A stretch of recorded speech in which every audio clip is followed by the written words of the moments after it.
মোহাম্মদ ইসলামের স্বর্ণযুগ ছিল 53 বছর।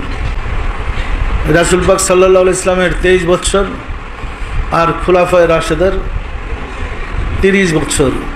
এরপর থেকে ইসলাম নকল হয়ে গেছে, আর স্বর্ণযুগ নাই। কি জানে বলে এখন বেশি ইমিটেশন আছে না, স্বর্ণের চেয়ে চকচক বেশি করে, কিন্তু তাকে তো আর স্বর্ণ বলবে না। মোহাম্মদ ইসলামের স্বর্ণযুগ কারবালায় ইমাম হোসেন শাহাদাতের মাধ্যমে শেষ হয়ে গেছে।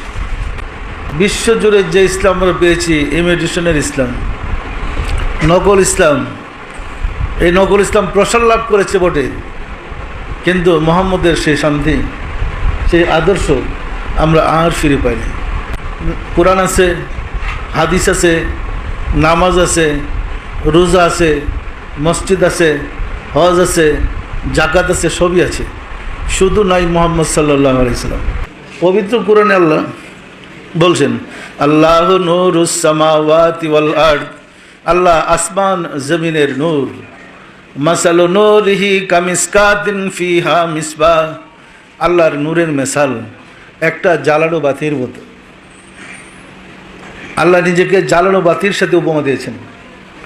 অন্যত্র বলেছেন, ওয়াদায়ান ইলাল্লাহি বিইজনিহি ওয়া সিরাজাম মুনিরা, হে রাসূল, আমি আপনাকে প্রজ্বলিত প্রদীপ হিসেবে প্রেরণ করেছি।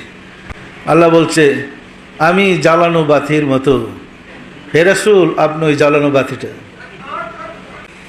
এই মোমটা, এটা রাসূল সাল্লাল্লাহু আলাইহি ইসলামের দেহ মুবারক, আর সলিতা রাসূল সাল্লাল্লাহু আলাইহি ইসলামের কলব মুবারক।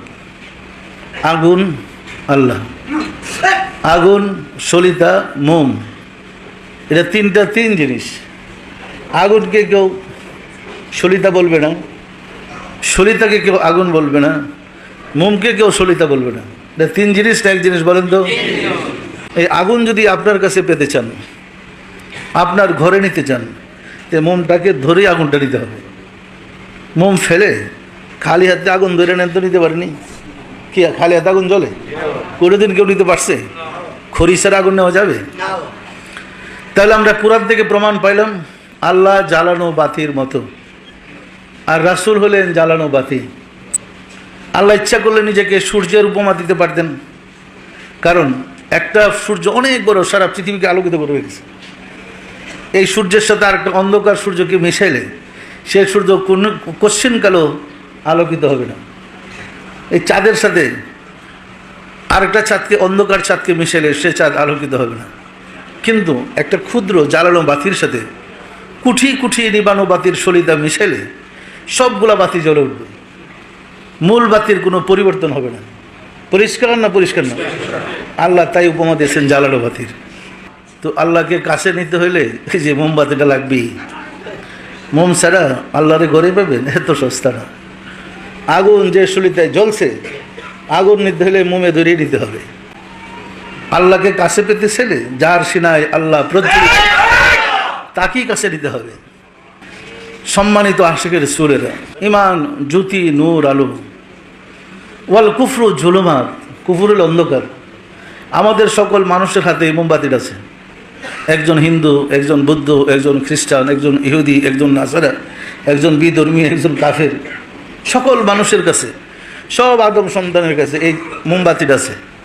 মানে তার দেহটা আছে, তার কলবটা আছে। আছে না নাই? এমন কোনো মানুষ আছে যার কলব নাই? এমন কোনো মানুষ আছে যার দেহ নাই? তো সবার দেহ আছে, কলব আছে, শুধু নাই ওই আলোটা। ওই মানুষটা যখন জায়গায় প্রজ্বলিত প্রদীপ, জ্বালানো বাতি সান্নিধ্যে গিয়ে তার চেহারার মোরাকাবা করবে, তার কলবের সাথে কলব মিশে, তখন দেখেন এই সলিতা থেকে আগুনটা কিভাবে যায়। এই আগুনটা কি এই মোমের নিজস্ব নয়? সে তো আগুন থেকে জ্বালায় নিজের আগুন বানিয়ে নিছে। আল্লাহ রাসূল বলেন, as-sahabi kan-nujum, আমার সাহাবারা নক্ষত্র তুল্য।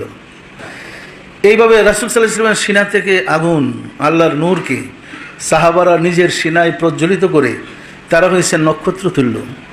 তাদের কাছ থেকে যারা গিয়ে গোলামি করে, মুরাকাবা করে, সাধনা করে নিজেদের হৃদয়ে আল্লাহর নূর প্রজ্বলিত করতে পেরেছেন, তারা ছিল মোমেন। তাদের সান্নিধ্যে গিয়ে যারা আবার তাদের নিজের সিনার সাথে, ওই সিনার সাথে মিশে নূর জ্বালাতে পেরেছে, তারা হয়েছে ওলি আল্লাহ। আমরা ইমানদার হইতে হইলে যার সিনায় আল্লাহ প্রজ্বলিত এমন একজন মহামানবের সান্নিধ্যে তার কলব থেকে নিজের কলবে আল্লাহর নূর শিখা জ্বালাইতে হবে।